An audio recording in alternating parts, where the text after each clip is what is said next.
बिस्मिल्लाहिर्रहमानिर्रहीम। अस्सलामुअलैकुम वरहमतुल्लाहि वबरकातुहू। नाजरीन, आप देख रहे हैं स्कोप ट्रेंड्स होराइजन, वो जहाँ जहाँ हम तारीख़ के उन दरवाज़ों को खोलते हैं जिन पर वक्त की गर्द जम चुकी है और तहज़ीबों के वो राज सामने लाते हैं जिनमें आज के दौर के लिए रोशन चराग छुपे हुए हैं। आज हम अंदलुस की सुनहरी दास्तान के उस आखिरी बाब में दाखिल हो रहे हैं जहाँ अज़मत के मीनारों पर शाम उतरने लगती है, इल्म व दानिश के मराकज़ वीरान होने लगते हैं और वो सरज़मीन जिसने सदियों तक रोशनी, इल्म, फ़न, साइंस और अदल को दुनिया में फैलाया, आहिस्ता आहिस्ता ज़वाल की अंधेरी वादी में उतरती चली जाती है।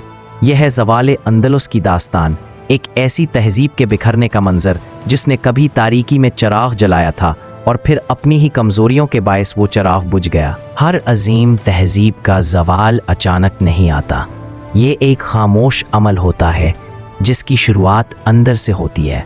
जब इत्तेहाद टूटने लगे, मफादात गालिब आ जाएं और क़यादत कमज़ोर हो जाए। अंदलस का उरूज इत्तेहाद, ईमान, इल्म और तदब्बुर पर कायम था। अमवी खिलाफत के दौर में एक मुनज़्ज़म हुकूमत, मजबूत इल्मी निज़ाम और अदल पर मबनी मुआशरा कायम किया गया। मगर जब खिलाफत कमज़ोर हुई और खलीफा अब्दुर्रहमान अल नासिर जैसे बसीरतमंद हुक्मरानों के बाद क़यादत कमज़ोर हाथों में आई तो धीरे धीरे ताकत के मराकज़ बिखरने लगे। अमवी खिलाफत के ज़वाल के बाद अंदलुस ताइफ़ा मलूक के दौर में दाखिल हुआ।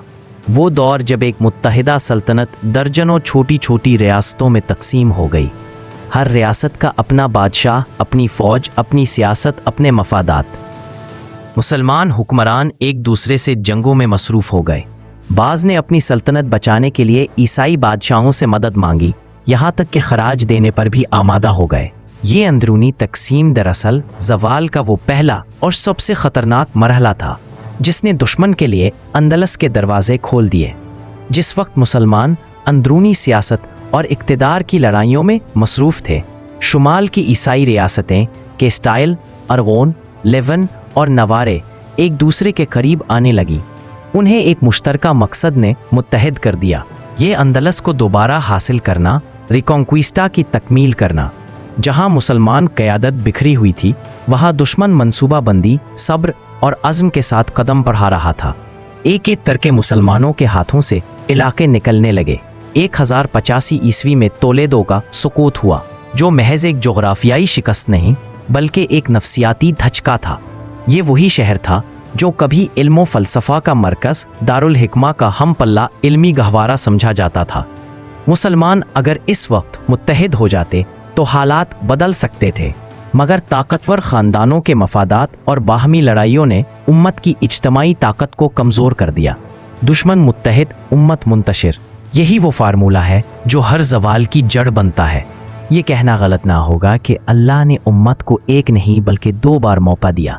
जब ताइफ़ा मलूक का इंतशार हद से बढ़ गया, अफ्रीका के जनूब से एक नया लश्कर उठा, मराबतीन।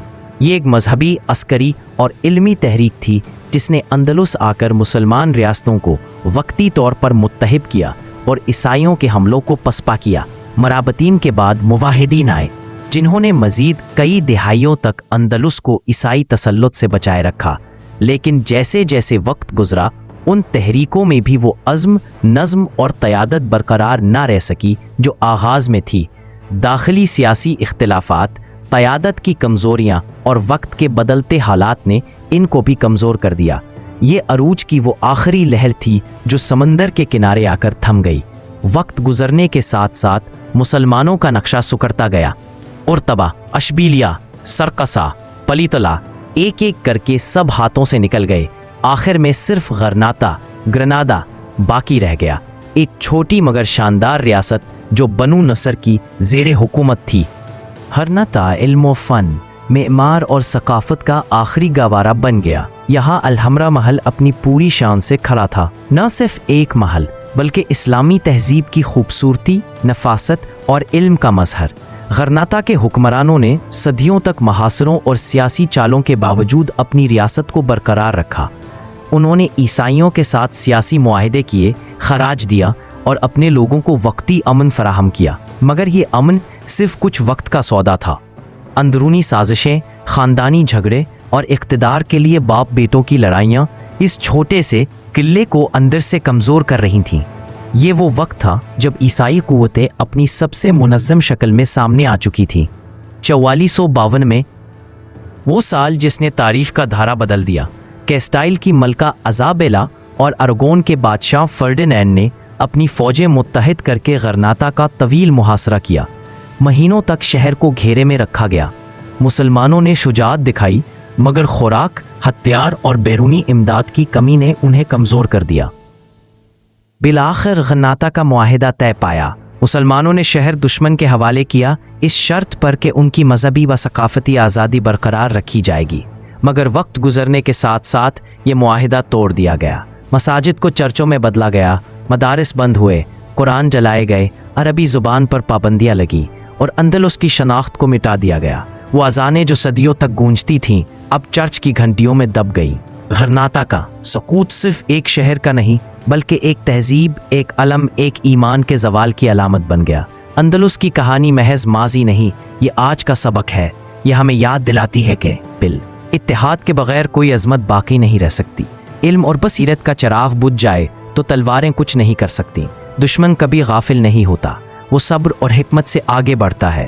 قومیں جب مقصد بھول جاتی ہیں تو وہ تاریخ کے صفحے سے مٹ جاتی ہیں۔